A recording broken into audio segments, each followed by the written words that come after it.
And so the current current model, it doesn't really allow for really scaling up, because a lot of the hospitals, they've sort of built their financial models around this.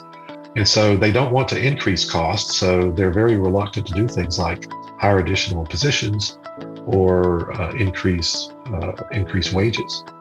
What's the connection between staffing, nursing shortages, nursing informatics, and hospital budgeting?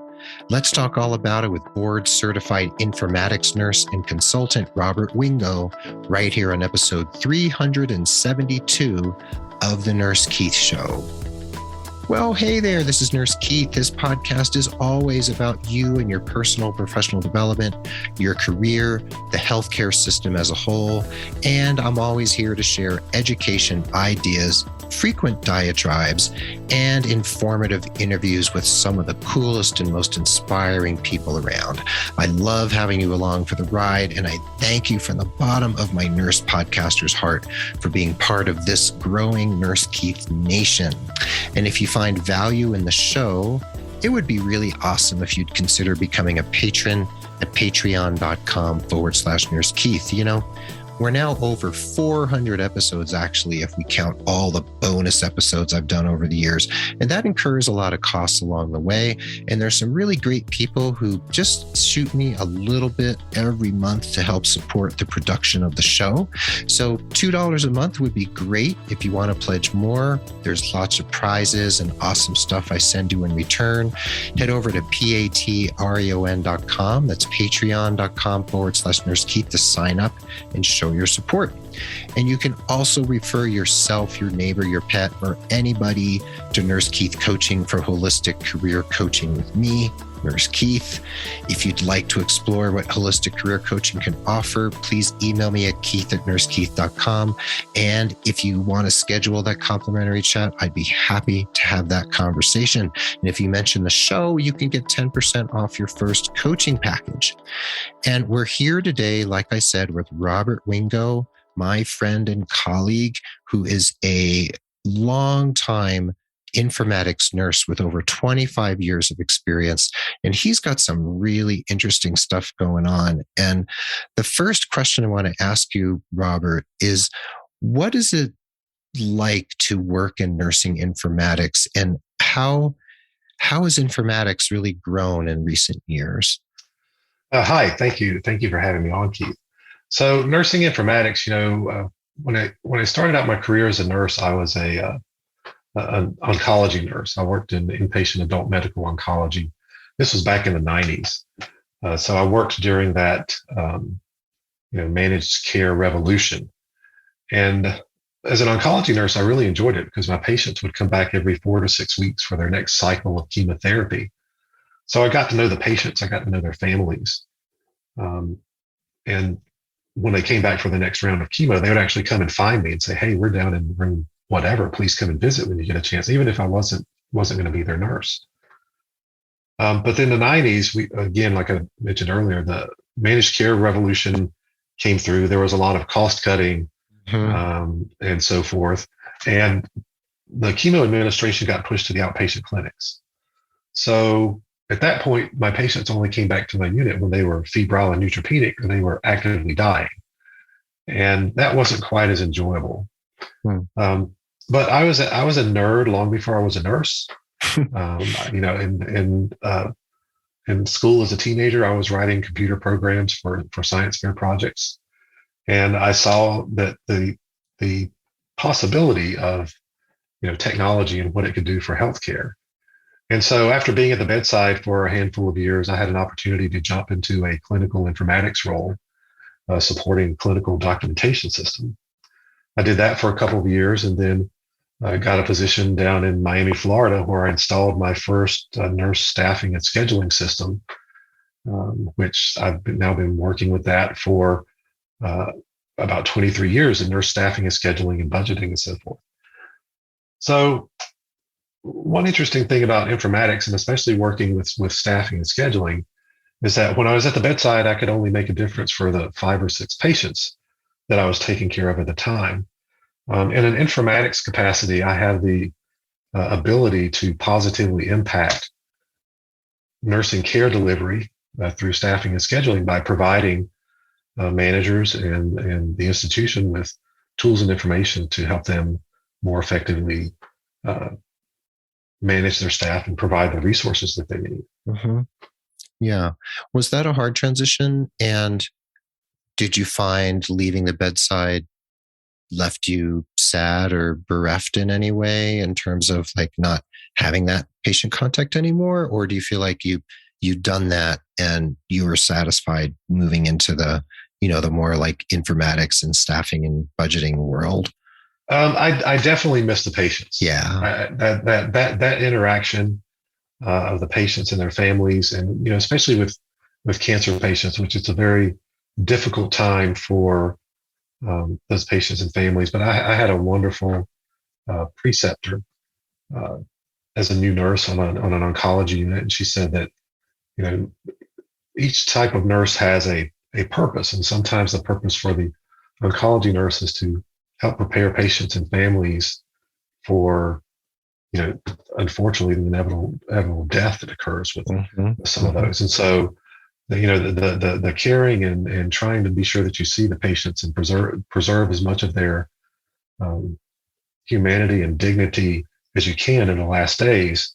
I wouldn't say that I enjoyed it, but I found it very, very satisfying, and that to me it felt like oncology was really sort of the embodiment of caring and nursing. Yeah, it's a big transition. And it also seems like, knowing you as I do now, that the work you're doing now is very, very important. And you've identified some things that could be pretty disruptive in a good way, in terms of looking at budgeting, staffing, and errors in the budgeting and staffing processes that actually really impact patient care directly. Because if we're understaffed, then patient care is impacted, nurse burnout and nurse fatigue is impacted. That could increase attrition, nurses quitting because staffing is bad. So, the work you're doing right now can have very far-reaching effects. And I know you've worked for others, and now you're a consultant and a blogger, and we'll talk about all that. So you've identified something really important, and you've been writing about it on LinkedIn. You've been publishing blog articles now on your new website, Informatics Nurse. Can you encapsulate for us what it is you've identified? And we can talk about, the bigger impact of the error that you've identified. Sure. So when it comes to nursing budgets, so, the managers and CNOs, they sit down and they decide, what level of care they want to deliver, say, on a particular unit. And so these nursing budgets, they typically start with calculating the number of patient care hours that we need to provide for a specified level of care for a given number of patients. And so the level of care, and I'm going to talk primarily about inpatient units. Yeah, we'll focus on acute care. Right. Yeah. So the level of care may be something like a nurse to patient ratio, or a desired nursing hours per patient day target, or it could be some other metric decided by nursing leadership. And the given number of patients is often, the average number of patients, the average midnight census or average census by day of the week. And so in doing that, you can go in and calculate if we have, if we expect to have on average this number of patients, and we want to provide a certain level of patient care, how much staff do we need to put on duty to provide that?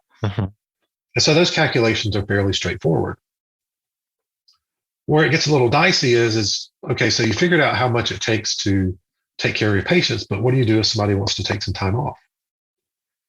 So you have to hire additional positions to provide enough people so that if somebody decides to take a week off for vacation, you have somebody that can step in and provide the patient care.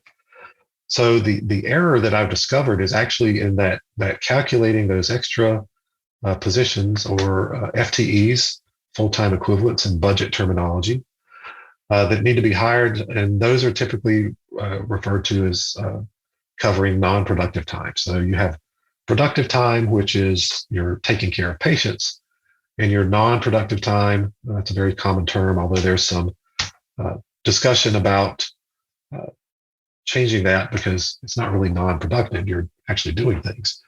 But non-productive time is traditionally that time that is anything that is not patient care.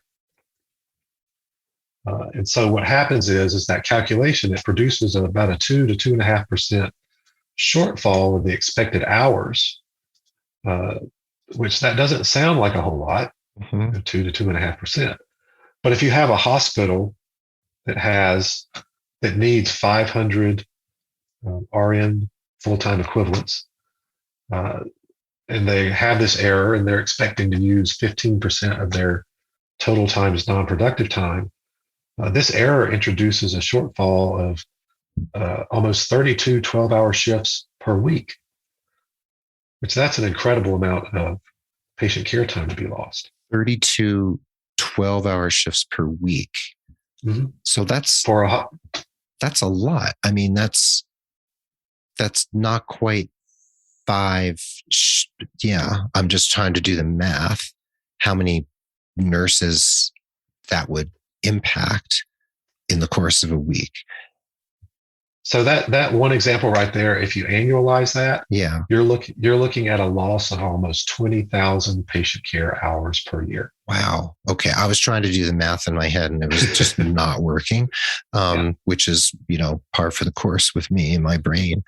But so you've identified this, and has anyone else ever identified this problem that you've been able to ascertain? Well, so yes, actually the way I discovered this is, I was researching nursing budgets because, with the pandemic and the short staffing and everything, I kind of thought that with my experience, maybe I can come up with something that would, that could help with staffing and scheduling. So I was looking at budgeting and staffing and scheduling from a mathematical perspective. And I picked up a book by Professor William Ward, he's a professor up at the Johns Hopkins Bloomberg School of Public Health. He's been teaching graduate healthcare finance classes for many years. And in his book, he described this particular error. And basically, it's a middle school level algebra math error. So what happens is let's say that let's say that you have a unit and you've determined that you need 42.5 FTEs, full-time equivalents for your unit. And you want 15% of your total hours to be that non-productive time. Well, the error is you take that 42.5 and you multiply it times 15% to get the extra positions that you need to schedule. But the problem is that doesn't give you 15%. It actually only gives you 13%. And that's the 2% difference. That's that 2% difference. Which adds up to, you said, how many hours of nursing per period of time that we're looking at. Yes, it produces a shortfall of the expected FTEs. And so that's where it gets confusing for the nurse managers, because if they only have 13% non-productive resources available, but they think their budget has 15%, they may look at their productivity report, and their productivity report says that they are using 15% non-productive time. But then the nurse manager can't figure out, well, why is it that I have unfilled shifts and I'm having to use overtime? Mm-hmm. It's because they don't realize that they're using more than they actually have available. Mm-hmm. And when they do that, any overage that you spend on that non-productive time has to be pulled away from patient care. And that cost of overtime is high, right? It's often time and a half or whatever, or something along those lines. Well, yes, it's the cost of overtime. Then you also get into issues of burnout and understaffing, attrition. Attrition. I mean, it impacts so many things. Yeah. So, a lot of nurses listening to this show are likely acute care nurses, because that's, I don't know, what is it? 55 to 60% of nurses in the United States work in acute care, something along those lines. So what do they see on the ground, boots on the ground, when this error is manifest? One, they're seeing they have to work overtime, which is a good and a bad thing, right? They might make more money in the short term, right? Right. But what's the impact on them day to day, shift for shift, and then over a period of time? What do you see as the wider impact crater that is being impacted by this asteroid of timing and staffing errors, budgeting errors?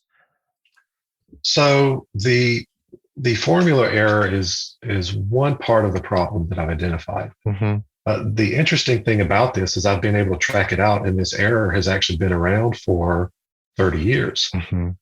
And somehow it's worked its way into the conventional wisdom, such that we actually have experts that are publishing articles that contain this error.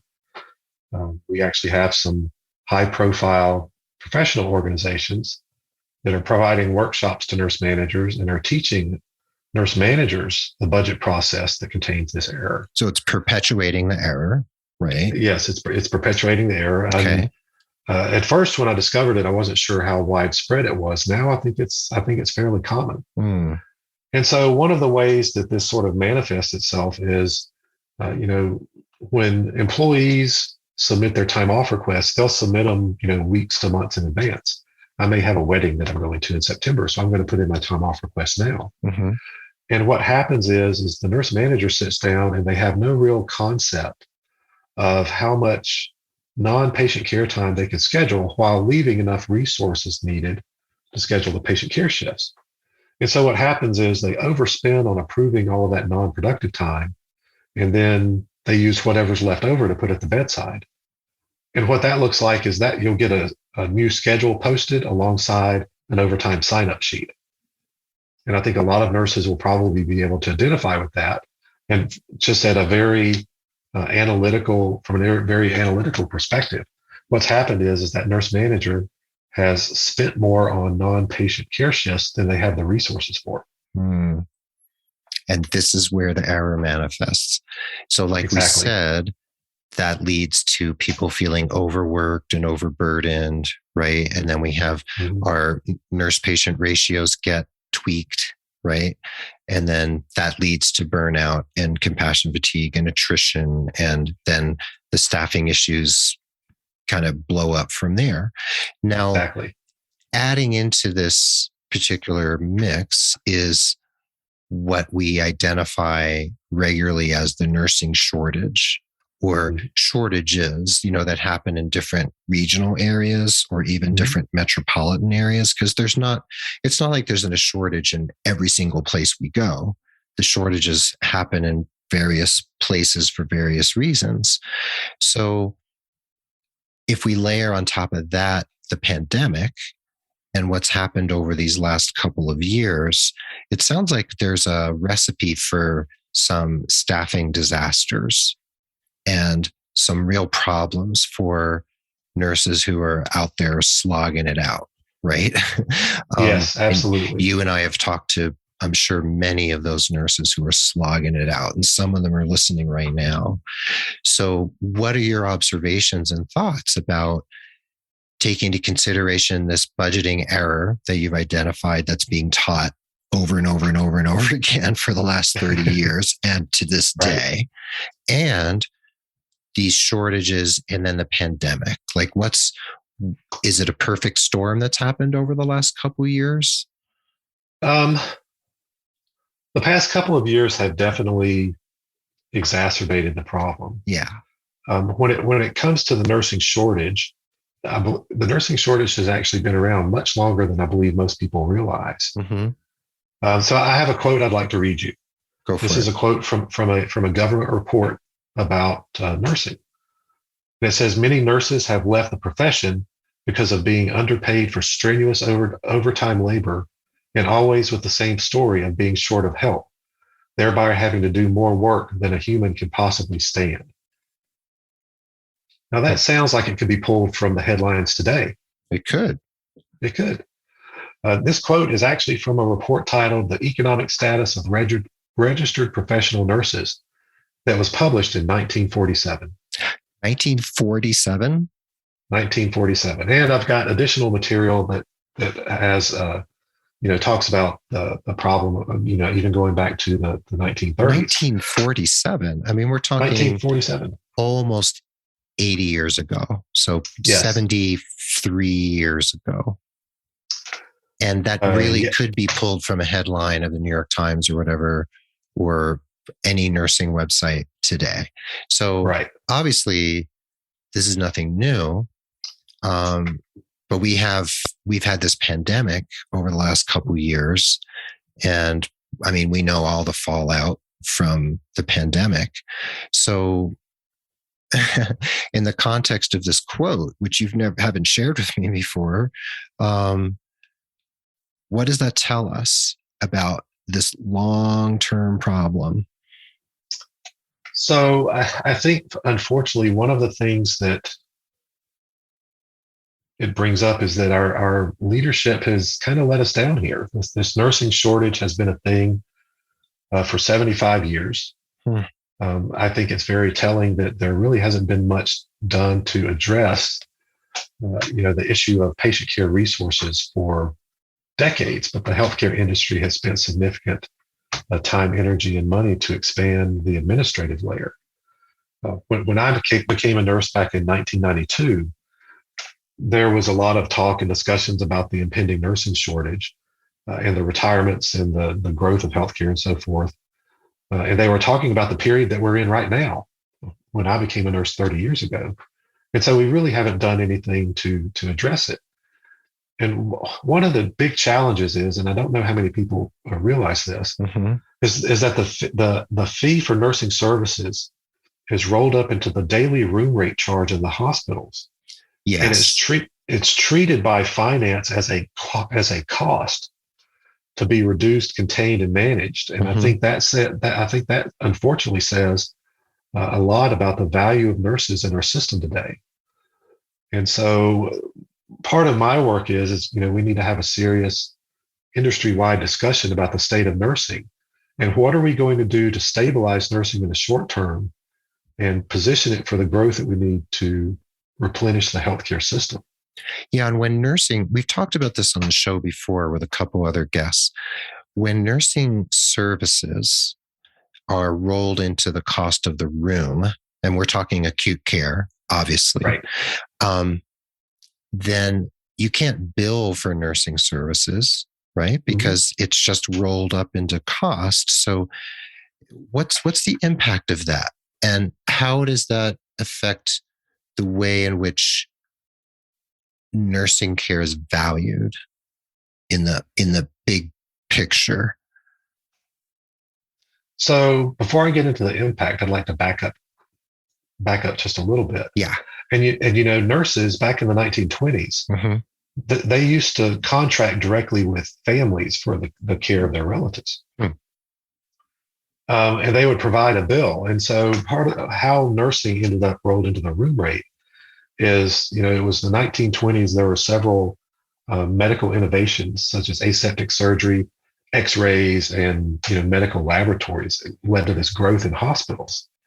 And prior to that, hospitals were really more for the poor and the destitute. But when they became businesses, they really struggled with how to bill for nursing services.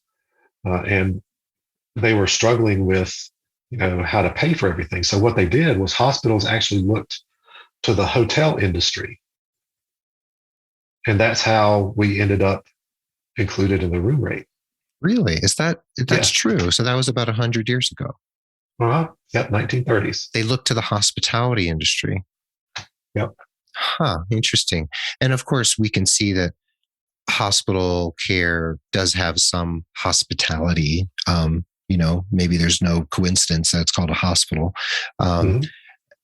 There is some hospitality involved, right? We need to care for people and treat them well and welcome their families and feed them and all that sort of thing. But it sounds like a big, big piece was missed here. Yes. Yeah. So as far as the impact, by having the fee for nursing services rolled up into that room rate, it does a few things. One, again, it's seen as a cost by finance, something that they need to cut and reduce. Um, it over the years, it has had the effect of basically depressing the salaries for nurses and nursing assistants by excluding them from the supply and demand market forces. And one of the other issues is that you've got this one sort of generic charge, but we know, especially all of our nurses at the bedside, that there's a wide range of acuity and workload in patients. So it doesn't really capture the work that a nurse may be doing with an acutely ill patient, versus a patient that may be, waiting to be discharged. And so the current model, it doesn't really allow for really scaling up, because a lot of the hospitals, they've sort of built their financial models around nursing as a cost. And so they don't want to increase costs. So they're very reluctant to do things like hire additional positions or increase wages. So when we come back from the break, I want to talk about what it would mean to change this particular calculation. What kind of sea change would have to occur in order for this to happen? And I also want to talk about just what it's like to be a nurse who's found a solution and to a vexing problem, and just what the process is like. People might be wondering, like, what does Robert have to do to get the word out about this particular thing? And who does he talk to? And how do we actually make change happen? So when we come back, I'd like to dig into those things and a couple other topics related to this. Does that sound okay? Yeah, that sounds great. All right. So we are here with Robert Wingo, nurse informaticist and nurse consultant, and we'll be right back with the second half of episode 372 of The Nurse Keith Show. And welcome back to the second half of the episode. We're here again with friend of the pod and my friend and colleague, Robert Wingo. And Robert, prior to the break, we were discussing this real important miscalculation that you've discovered and you've been, putting out in the world and talking to people about. And right before the break, we were talking about, how nursing is sort of wrapped up into the bill for the room, right? And this goes back to 100 years ago in the 1920s when they were looking to the hospitality industry for how do we actually, do this? And so that was part of the business model. So having identified this budgetary error that dates back 100 years to when this was all rolled into the room rate based on what they saw in hospitality, wouldn't it take an absolutely enormous sea change in order to change the way in which we bill for nursing services? Would things have to be turned absolutely upside down in order for this to happen? And what would the repercussions be? And would everyone go along for the ride? That is the big question. Yeah. So, I've been looking at, nursing workforce issues, from sort of the mathematical perspective. It's a numbers game at this point. Mm-hmm. And we have multiple challenges and headwinds. We have obviously a large number of nurses that are going to be retiring. Yeah.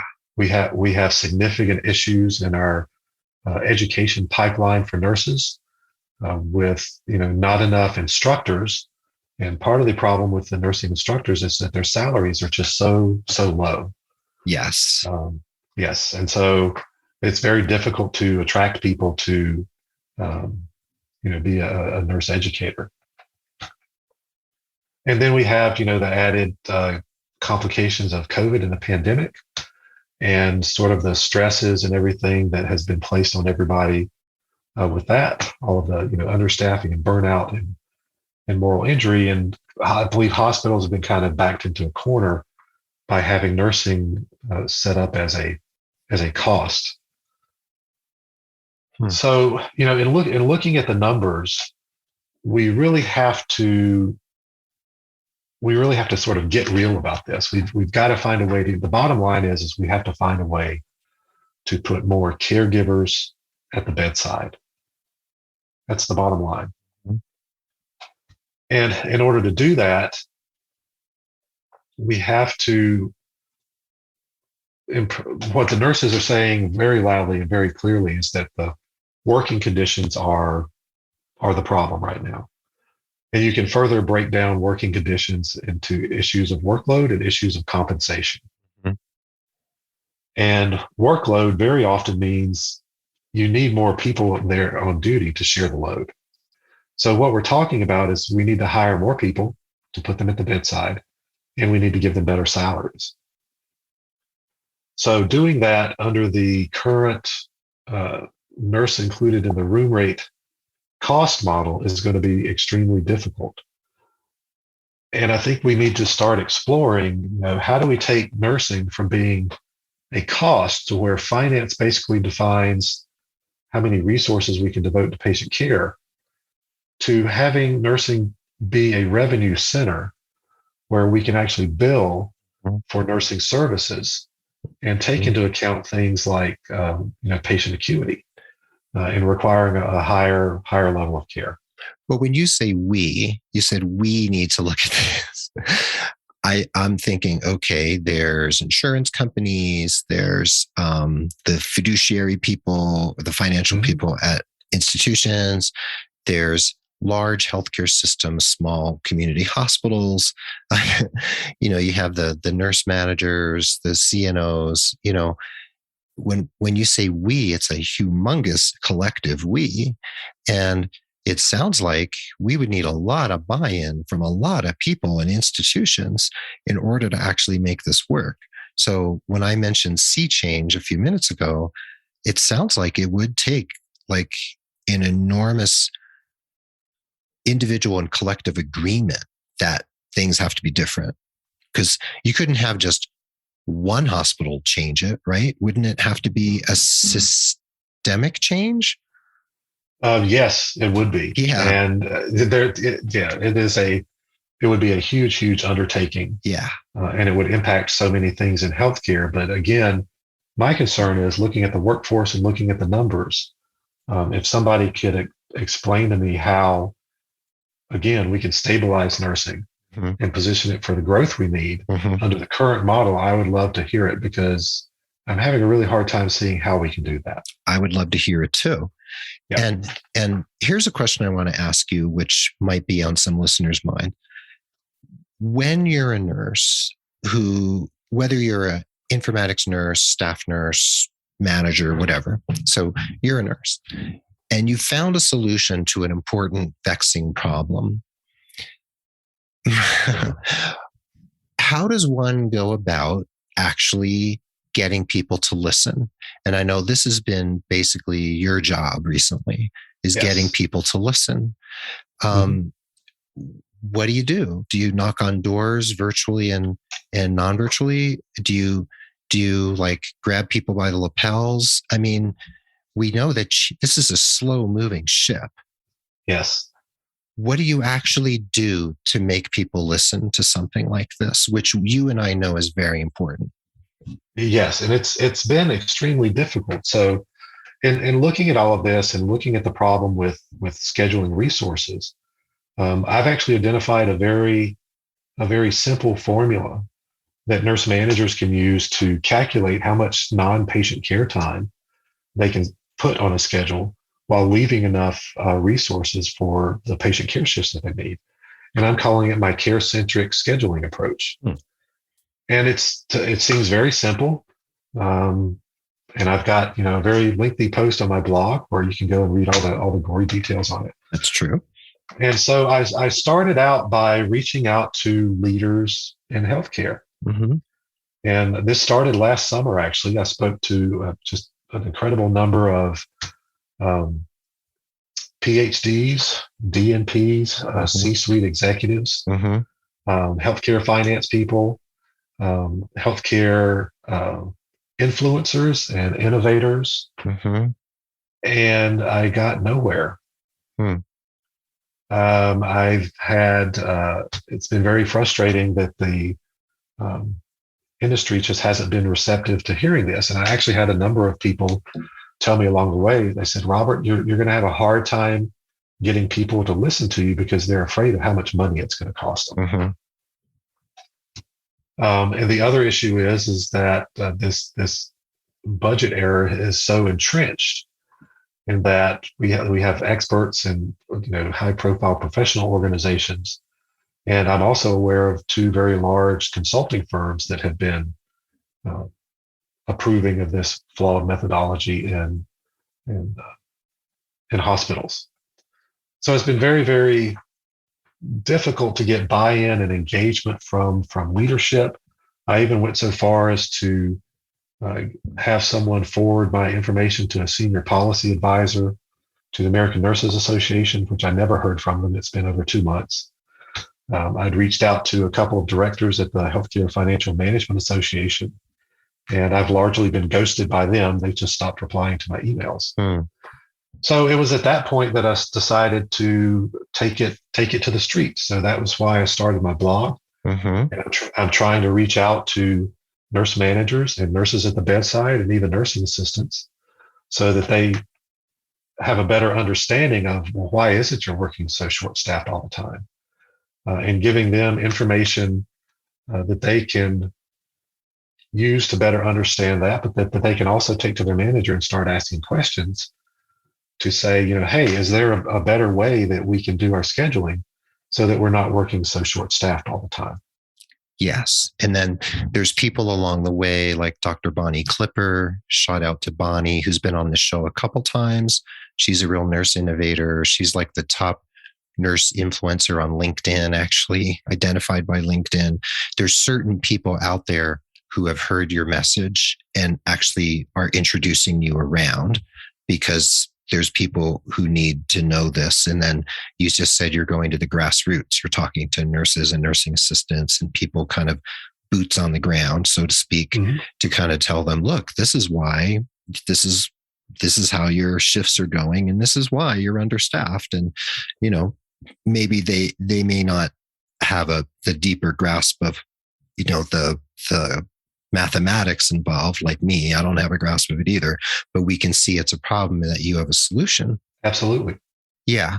So networking is something, right? And I talk about networking all the time. And I think this is a case study in networking that you have to knock and knock and knock and knock and ask for introductions and ask for connections and just keep ping-ponging around till you find somebody who's going to listen to you. Right? Yes. So whether it's trying to get an idea across or find a job, this is what one has to do. And you have your blog, you have informaticsnurse.com, and you're on Facebook and Twitter and LinkedIn. And you also have your new consulting practice, Perceptive Staffing Innovations, LLC, which I think is great. So that's consulting and education. And you're trying to work with healthcare facilities around safe and effective scheduling so that they can leverage staffing and budgeting and scheduling and productivity, all those pieces. So they need you. So you've got the writing you're doing, and then you can offer consulting and all these people you need to talk to. And what I understand, and I want to ask you about this, is nursing informatics is actually part of the underpinning of your understanding of these processes for you to actually have identified this, right? Isn't your grounding in that part of this whole calculation of your discovery? Yes. So, one of the big things about nursing informatics is working with data and information, structures and so forth. And, when a lot of people talk about nursing informatics, one of the first things they think about is EHRs and, Epic and Cerner and stuff, which is like what I think of when I think of informatics too. Exactly. So there was actually a report, a joint report that was put out in 2020 by the American Nurses Association, the American Organization for Nursing Leadership, and the Healthcare Financial Management Association, called The Business of Caring, Promoting Optimal Allocation of Nursing Resources. And in this report, they talk about how we need to improve understanding and communication between nursing and finance. And they put forth, several recommendations for building these, nursing and finance teams and understanding, the financial operations and how it interfaces with, the patient care operations. And there's several recommendations in that report. I would recommend that everybody go read it. And so I think this report actually creates a lot of opportunities for informatics nurses. If you go and you look in the nursing literature, there's a lot of information out there on how to create nursing budgets. And there are multiple valid mathematical approaches for creating budgets that will get you to the same end result. There is that one that I've identified that is sort of the outlier that is problematic. But the article's kind of in there. There's not really much in the way of information in the literature or education available for nurse managers that talks about how to take that budget and create safe and effective schedules. And I believe that space is where nursing informatics can really step in and help out by having informatics nurses that understand the math behind how we create these schedules and the math behind how we create the budgets and what it means to create a schedule and not have to post an overtime sign-up sheet and having enough resources, because your schedule is the foundation for your daily staffing operations. So if you go in and you have a schedule that has a lot of empty shifts, by the time you get into the day and you're doing staffing and you have to factor in your call-ins and having to float people to other units, it can be quite the mess. But like I said before, I've got this formula where managers can figure out, well, how much time can I schedule for non-patient care shifts? And that formula will also give them valuable data where they can have real conversations with their staff and say, okay, here's the situation we're in. This is what it looks like. And so staff understands sort of what it's going to look like, in the trenches there.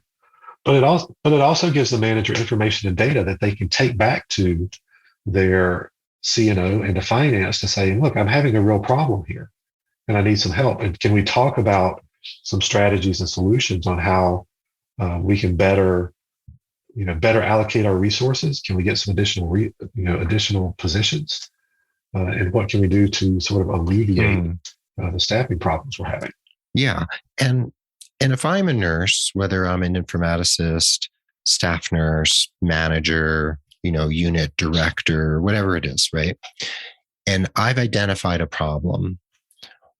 What's the most important thing for me to do when I've identified an issue that needs to be addressed?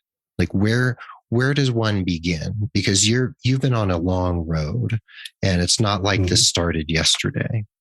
So when it seems like it's an enormous thing to deal with, and you're like, what do I do? What would be something you would tell a nurse listening right now who might be out there right now thinking, I've identified something? What's one of the first steps? So once you identify a problem and you decide you want to do something about it, you've got to backtrack and you've got to find the root cause of that problem. Okay. What is the step or the whatever it is that is sort of the genesis of that problem? And then once you've identified that root cause, you can then analyze it and figure out, well, what are some things that we can maybe do to address this? Which that's basically what I've done with the staffing problem. I looked at staffing and backtracked from all the understaffing to look at the budget and figure out, okay, well, it says we have this many resources, but the budget says we should really have this different number. And, backtracking it all the way to, so far I've tracked it back to 30 years as sort of the first instance I found of this budget error. So now I understand the budget error in the math, and it's a matter of figuring out, well, what's the proper math? what's the proper formula to use to ensure that we have an accurate accounting and calculation of the resources that we say we need. So you're going to root cause analysis, basically. Exactly. Right. And some nurses might like cover their ears and go like, la, la, la, la, la, because they don't want to think about that. But if you're going to come to someone and say, hey, there's a problem, right? Sure, you can tell them there's a problem. But if you can say there's a problem and here's what I've identified as being one of the or several of the potential causes of this problem, then that's where a deeper conversation, a more nuanced conversation can happen. Because if you just go and say there's a problem, someone will say, oh, that's nice, there's a problem, right?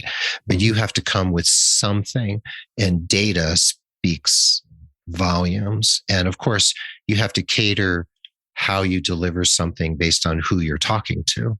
If you're talking to financial people, you talk finance. If you're talking to, another group, then you have to speak their language, right?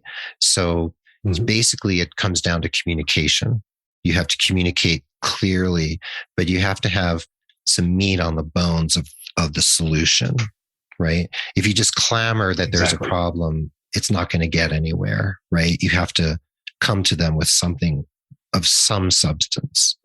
And if you want to take it to the next level, once you've identified the root cause, you take that information to say, hey, we have a problem. I've identified these issues as being contributors to the problem. The next step would be to say, and I think that we may be able to address this or fix it or improve it by doing this. So if you come with the problem, the cause of the problem, and a proposal for potential solutions, it's much easier to get that discussion started because you've already done some of the work. And when you're taking it to your boss or your supervisor or whoever, they don't have to start from scratch and figure out, what are we going to do about it? You've already provided some ideas that, while your idea may not necessarily be the best one, it certainly provides a jumping off point and food for thought for whoever else needs to be involved to solve it. Right. That's right. And if people want to read about, what you've been doing and read, the deeper explorations you've been making, including talking about CNAs, like how do you stay fully staffed with CNAs? You have a significant post about that very recently. That's at informaticsnurse.com. And we'll have links to that in the show notes, plus your Facebook, Twitter, and your LinkedIn. And before we go, I want to ask you a few questions that I've been asking of all my guests. So are you game for a few questions? Sure. All right. So the first one is, how do you define success? I would say that success is having a goal and making meaningful progress towards it. I would say you don't necessarily actually have to fully achieve the goal to be successful. But if you're continually moving forward towards that goal, that is certainly, I believe, success and progress. That's good. The sort of eyes on the prize philosophy. Yeah. Right? Yeah. That's good. I like that. Okay. Next question is, how would you describe one person who's inspired you in the course of your life, living or dead, famous or not? Okay. Yeah. That would most definitely be my wife, Lisa.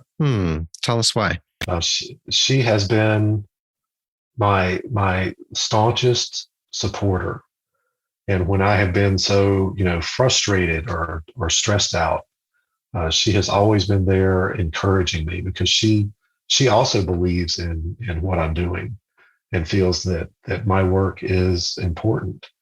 And she has absolutely supported me 100% along the way on this journey of, trying to, strike out on my own and trying to,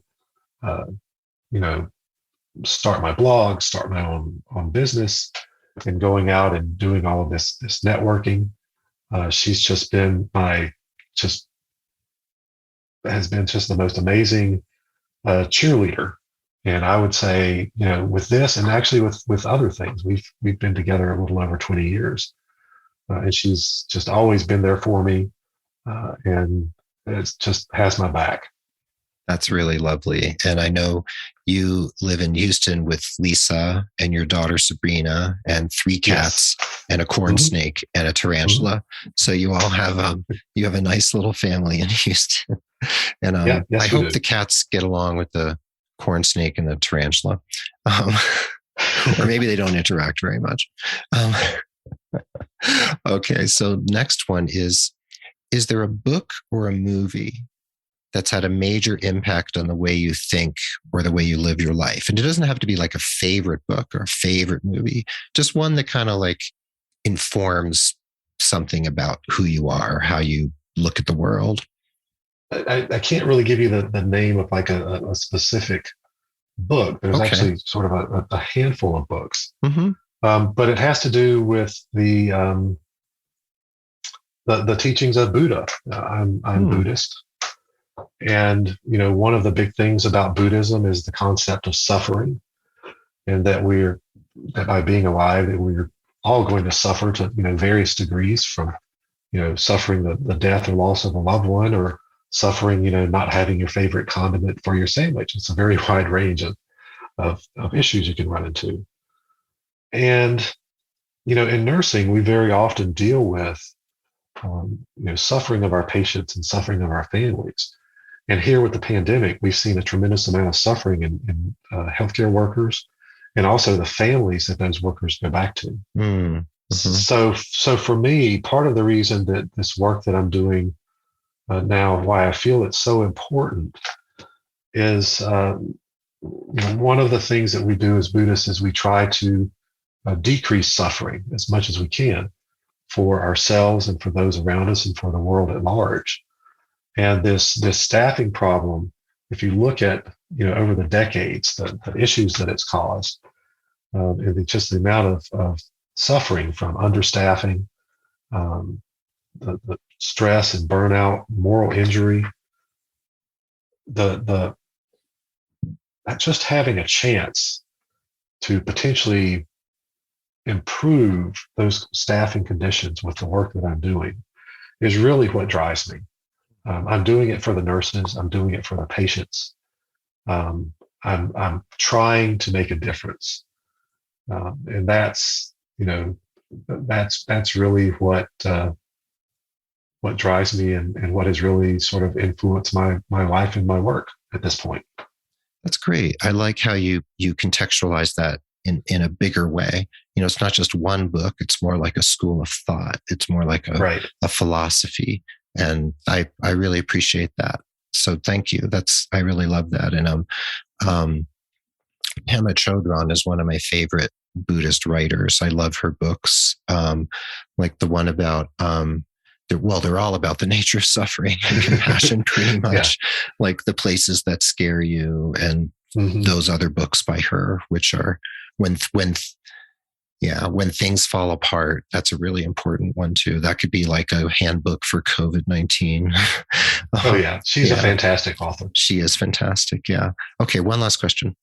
What's a piece of advice you'd give 18-year-old Robert right now, whether you think he would listen or not? What would you want to tell him? This is actually a pretty good question, because of a book that I read recently that just really resonated with me. The Four Agreements. Are you familiar with that? Oh yeah, Don Miguel Ruiz. Yeah. Yes. I would say go and read and understand the Four Agreements and what it's saying, because I believe those four simple rules can actually help you navigate just so many things in life. Mm-hmm. Wow. And that goes back to question number 3. Is there a book or movie that's had a major impact on the way you think or live your life? Which would be The Four Agreements by Don Miguel Ruiz. So you actually answered 2 questions at once. So that's a good one. I think someone else has mentioned The Four Agreements along the way too. So that's a pretty far reaching book. Yeah. Thanks for the reminder. And in that book, there are also some commonalities and Buddhist concepts that are kind of woven in there. Some of these things are almost sort of universal truths, and they'll pop up in different cultures. That's true. Yeah, it's not, that book isn't super esoteric. I mean, it's pretty it's something most people could connect with. Like, don't take things personally. I mean, there's some pretty direct advice there. So, Robert, those are really good responses. Thank you. And thanks for sharing all about this problem you've discovered and the ways in which you've begun to tackle it, and, the work you're doing out there to benefit all of us, patients, nurses, everybody. And this is really important. And as things move forward and you publish your famous memoir and you're on Fresh Air with Terry Gross and everything, I'll have you back, and, you can remember me when. So, we'll have you back to talk more about this as things go on. But I encourage people to head over to informaticsnurse.com to connect with you on LinkedIn, follow you on Twitter and Facebook, and help get the word out. And thank you so much for taking the time. Yes, thank you so much for having me on, Keith. And I would love to hear from anybody that would like to learn more about the staffing issues. And if you're having particular challenges at your institution, maybe you're a nurse manager, or maybe even you're a CNO, I'm more than happy to talk with you about how I may be able to help you make more sense out of your staffing and scheduling operations. Excellent. Great, Robert. All right. Thank you so much. And there you have it. Thanks for listening to this episode of the Nurse Keith Show. Remember, you can find the show notes over at nursekeith.com.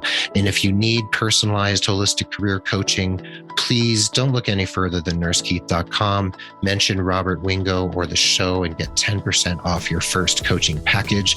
And if you want to become a patron, head over to patreon.com/Nurse Keith and consider becoming a patron of the Nurse Keith Show. We're a proud member of the Health Podcast Network at healthpodcastnetwork.com. We're adroitly produced by Rob Johnston of 520R Podcasting, and Mark Cappy Speeson is our stalwart social media ringmaster and our newsletter rustler. And before we say goodbye, I'll leave you with this quote by the musician Robert Fripp. "May my living honor my parents, and may my living repay the debt of my existence." Be well, dig deep, seek joy, keep in touch. This is Nurse Keith saying adios till next time from beautiful Santa Fe, New Mexico. And my friend Robert Wingo saying arrivederci from Houston, Texas.